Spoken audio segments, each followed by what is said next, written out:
Hi Midnight fans, this is Midnight Myra. Welcome back to my scary stories. The story for tonight is the story of Job, a powerful Bible tale of faith, suffering, and redemption. By Mr. Lights Out. Chapter 1, The Man Who Had Everything.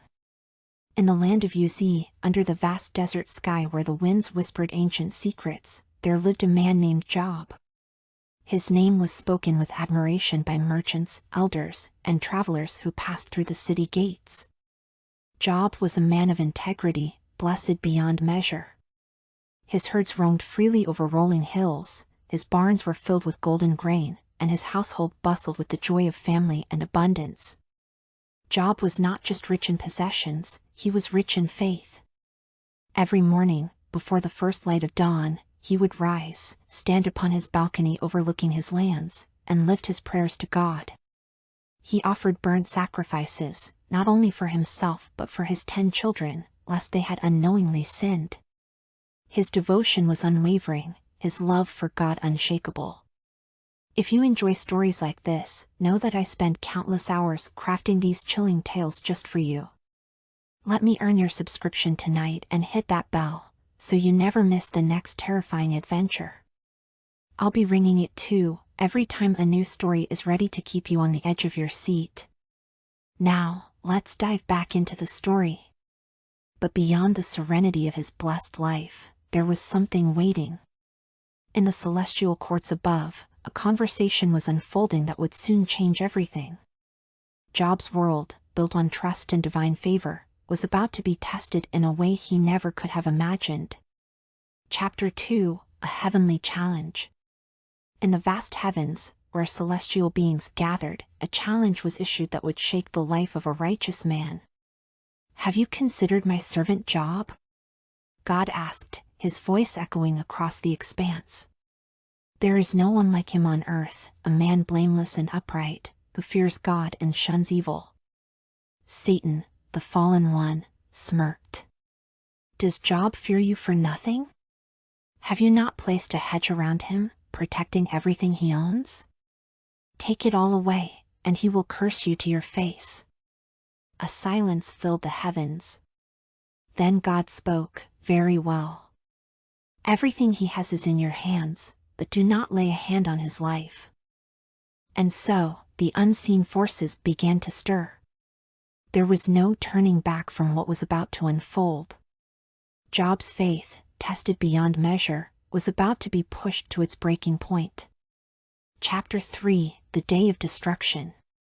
Job stood on the terrace of his home, breathing in the crisp morning air, unaware that by nightfall, his world would be shattered. It began with a frantic knock. A servant, breathless and covered in dust, stumbled forward.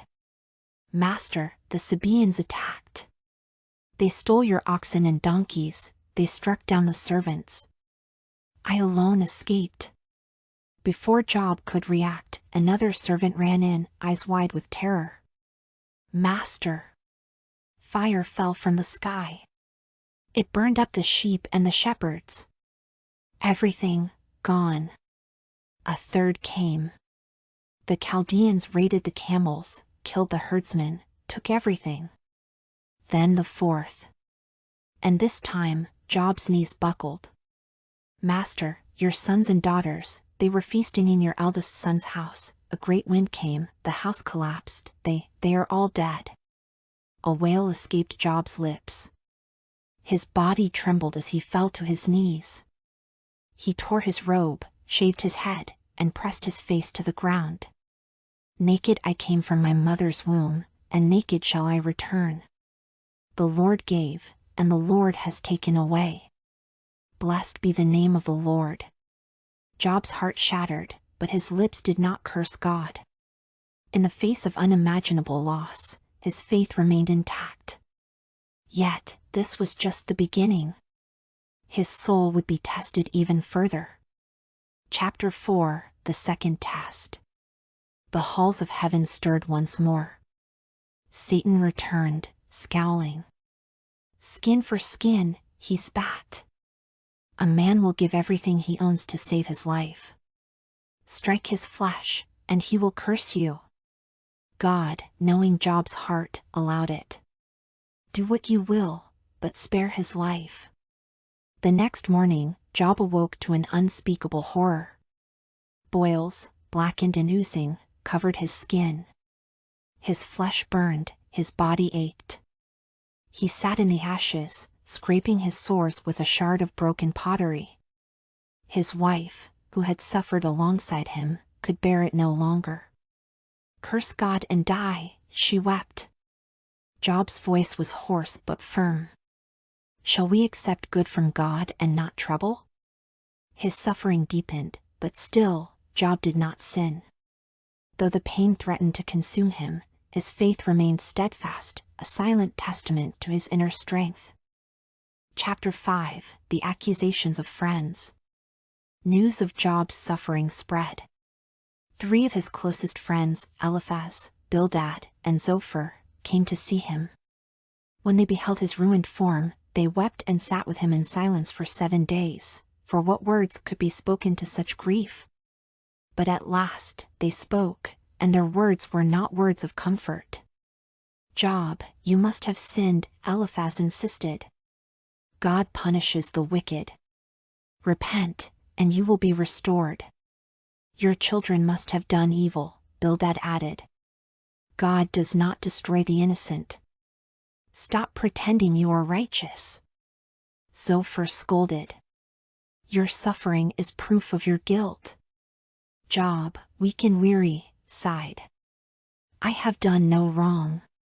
If only I could speak to God, he would tell you I am innocent." But the heavens were silent, and Job's cries filled the night. He questioned his fate, yet his spirit did not falter in its longing for answers. Chapter 6: The Voice from the Whirlwind. Days turned to weeks. Job's cries filled the night, his questions unanswered.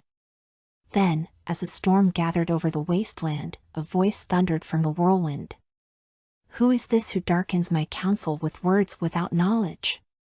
God's voice shook the earth. "Where were you when I laid the earth's foundations? Can you command the morning? Lead out the stars?" Job trembled. He had questioned God, yet now he understood God's wisdom was beyond human comprehension. "I am unworthy," Job whispered. "I spoke of things I did not understand. I repent in dust and ashes." The weight of God's presence filled the air, and Job's heart was humbled. He realized the vastness of divine wisdom and the true nature of his trials. Chapter 7: Restored beyond measure. God turned to Job's friends and rebuked them for their false words. He commanded them to offer sacrifices, and Job, despite all he had endured, prayed for them. Then, the restoration began. Job's wealth was doubled: 14,000 sheep, 6,000 camels, 1,000 yoke of oxen.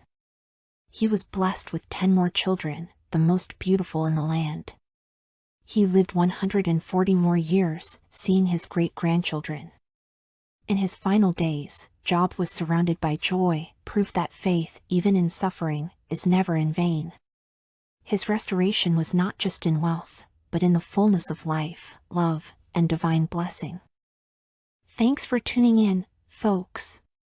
Be sure to come back for more spine-chilling stories. Are you brave enough to face the unknown? Hit like if you love horror, subscribe for more, and comment. Don't forget to ring the bell for notifications, I'll ring it for you too. And if you're into horror that keeps you up at night, check out my books on Amazon, available in ebook, paperback, and hardcover.